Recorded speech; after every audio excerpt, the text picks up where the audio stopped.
नहीं विषया कहले पंच विषय शब्द स्पर्श रूप रस गंध।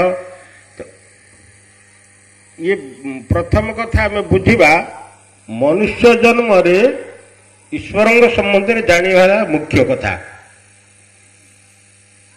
श्रेष्ठ कथा मुख्य कथा। आम जन्म होइचे जन्म कहीं होचे मरुचे कहीं आम मनुष्य बोले कहीं जीव सृष्टि रे मनुष्य मान श्रेष्ठ जीव तेणु ईश्वर संबंध में जाना साधु मान सहित संग है ईश्वर संबंध में जाना हुए जमी डाक्तर सहित संग है डाक्तर विषय शरीर रोग व्याधि आपण मैंने जाऊँ पाखक जार रोग होती से डाक्तर पाखक जाऊँगी जार घर या बड़ी घर मिस्त्री राजमिस्त्री पाखक जाऊँचे सेमती साधु मान पाखे जो मैंने बस ईश्वर संबंध में जाना साधु मान पाखर आउ कि नुह साधु मान पाखर ईश्वर संबंध में जाना भगवान किए ठाकुर किए आम क्या जाना क्या भजिबा यहाँ बड़ कथा। तेणु बर्तमान आम तो कहमती कही चलवा मुझे पचारुची आपण मैंने जन्म है दिन ठार एपर्यंत ईश्वर भगवान ठाकुर कहले कौन जानी विश्वास करते ईश्वर अच्छा कहीं ना विषय जाना नितांत आवश्यक। एमती तो बहुत सभा मीटिंग होती आपण मैंने बहुत संप्रदाय धर्म मान को जाऊँच तेणु भावुवे जो अलेख बाबा आसे ठाकुर विषय कौन कहे तो ठाकुर विषय नितांत आवश्यक। आम जाऊे दुकान को जाऊे पनीपरिया दुकान को जाऊे बाछिक आणुचे बैगण आलू पियाज भल जिनिस देखी बाछिक आणुचे लुगा दुकान गले लुगा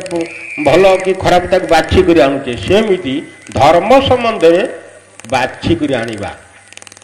तेणु गाउली कथार अच्छी गुरु कर चिन्नी पैसा नब गणी पानी पीब छाणी ए परा देश कहानी। तेणु प्रभु को डाकिबा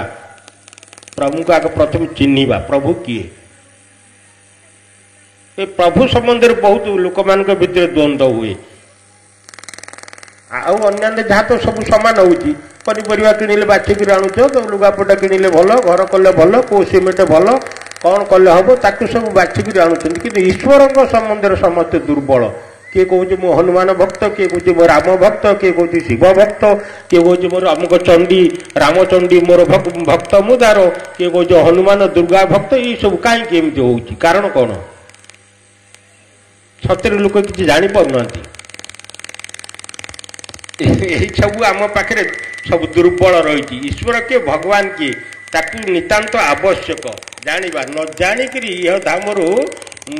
चलीगले किंबा देह संवरण कले ताठारु आ बड़ क्षति ना ताठारु बड़ भूल ना। तेणु ईश्वर को जाणिक कहीं ना दुर्लभ जन्म पाइछे शरीर ये दुर्लभ शरीर दुर्लभ नर कलेबर नरक निस्तारण द्वार नरक को पारि केवल गोटे द्वार से हूँ मनीष शरीर ये मनीष शरीर आम जाना अन्य जगह प्रवचन होती जो मैंने जानी गोटाए आसी गपीदे तुम सब शुणिल पड़े जाऊच कि एठारे आम सेमती करवानी प्रश्न उत्तर करवा तुम पचार आम तार उत्तर देवु एमती हेल्ले भल हम ताकू शुणव बुझब आचरण में कर आचरण न कले धर्म हुए खाली पढ़ीदे हेनी शुणिले भी हेनी। तेणु प्रथम आग जाना शुणा तापर ताकू आचरण में करवा धर्मचर जो उपनिषद कहूँ धर्मचर सत्यं वद सत्य कहवा कथा सत्य अन्य जन को कहले हेनी आम तू सत्य कह निजे कहबनी अन्य जन कह तू सत कह हेनी निजे कह आचरण करने को पड़ो धर्मचर धर्म को आम आचरण करवा आम निजे आचरण करवा आउ जन को कहीदेवा से भूल हम कई आचरण करूना।